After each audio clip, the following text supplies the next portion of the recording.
Good evening, welcome to Oriel Park. It's a double match week in the League of Ireland Premier Division. Both these sides suffered defeats in Dublin on Monday. Shells to Bows, Dundalk to Shamrock Rovers. Let's have a look at both sides that will face off here tonight. For Dundalk, well, Stephen O'Donnell, he makes 3 changes to the team beaten by the champions on Monday. At the back, Andy Boyle is back. He replaces Brian Gartland, who was sent off on Monday and is therefore suspended this evening. And 2 changes further forward, where Keith Ward and Sam Bone make way for the returning Stephen Bradley and Pat Hooban. For Shelbourne, Damien Duff, he makes 4 changes after Monday's hugely disappointing defeat to Bohemians. In defence, Aaron O'Driscoll replaces Cameron Ledwich. John Ross Wilson and Ed Dervin take over from Brian McManus and Adam Thomas in the middle of the field. And up front, Dan Carr comes in for Sean Boyd.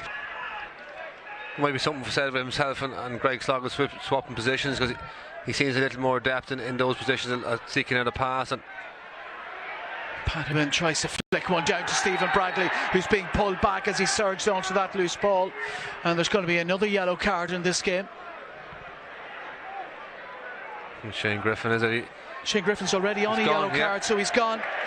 And I just needed to be sure there was Shane Griffin. I wasn't sure because it was such a foolish thing to do for a player already on a yellow. And he's got a red card here. Damien Duff. It looks like the Shelbourne manager will have to follow Griffin down the tunnel.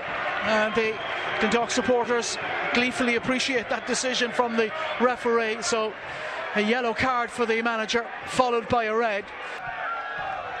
Second half starting as the first did, with Dundalk holding on to the possession. Mark Connolly bringing it forward now. Here's Joe Adams. Dan Kelly, first time ball into the penalty area. Pat Hooban controls it, lays it off for Paul Doyle. Now McCarry will try and shape one into the back post, which he does, and it's headed towards goal by Pat Hooban, saved by Brendan Clark. That's Dundalk's best chance of the game. They'll try and keep up this pressure. Dara Leahy is judged by the referee to have barged into the back of Wilson, but that's Dundalk's best chance of the game. Shane Farrell, right-footed in towards Ledwich. Oh, and there was a chance for Ledwich. Just stuck out a left boot, but couldn't direct it on target. And Shelbourne still have it here into the penalty area, and he's gone down. The referee, hands by his side, makes no decision. And what is it? It's going to be, is it a corner kick or a free kick here? Free and that will be interesting to see again. First of all, the chance for Ledwich, and then the penalty claim from Shells. And there was lack of communication between Boyle and Leahy, and Ledwich snuck in between them, and he should have done better. What a chance for Cameron Ledwich, and then they coming together. If it's set up for anybody, it's set up for someone with his attributes tonight. Day and night, the difference between the first half and the second here, and you can hear it in the atmosphere on the ground, John, can't you? That'll be another yellow card here, and it's Shane Farrell who's down, Stephen Bradley involved, plenty of players getting involved, things getting heated here at Oriel Park. Both sets of players incensed at the moment. Well, definitely Bradley was fouled about 6 times travelling across the pitch there, and he stayed in his feet, and eventually got hauled down. And I think Mark Coyle's sprinting in. He's saying that when Bradley was on the ground, he lashed out. McLaughlin's pulling the yellow card away and going to his back pocket here. Paul McLaughlin's going for his back pocket, and there's a red card, and the red card is applauded by the Shells players and the Shells supporters, because Dundalk are now down to 10 men as well, and it's Stephen Bradley sent off for Dundalk. Trying to get a little outnumber winger. Keith Ward directs one towards Hooban. Can Dundalk get players into the middle? Hooban back for Leahy. Here's Doyle. Hooban is out of the middle, and there's Joe Adams, and Daniel Kelly! Daniel Kelly gets something on it, gets enough on it, and helps it past Brendan Clark.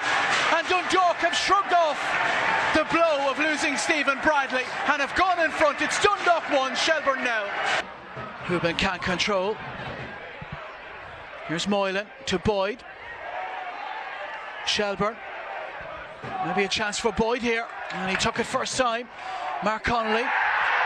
And there are appeals, and he's got a penalty kick here. Dundalk apoplectic. The Shelbourne supporters with a very different perspective on things. John Ross Wilson, the player, fell. bounces on his line. He has to make a decision. Which way will he go? Farrell finds the top left corner, and Shells have levelled. It's Dundalk 1, Shelbourne 1. Really good penalty, and to Farrell. Once it's been given and that whole 4 hours over, he's had to do his business, and he stepped up and he's absolutely smashed it into the top corner. Gave the keeper no chance. Tonight would be a good night to get his first. Here's Keith Ward now. Ward, really good delivery in. Yeah, it's in! What a ball in! What a magnificent header that is!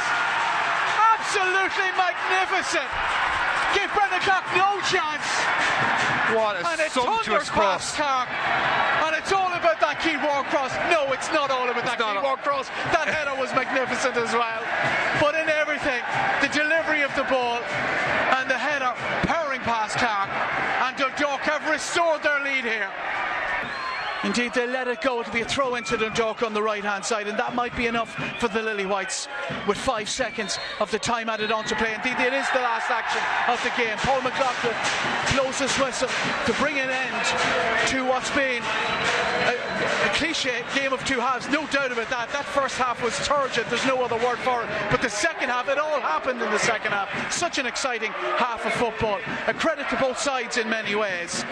Well, a game of two halves, but I thought we played quite well in the first half. It was a game of two halves because obviously circumstances in the second half in the first half obviously they had a player sent off, and then when Stevie Bradley was sent off, that sort of evened things up.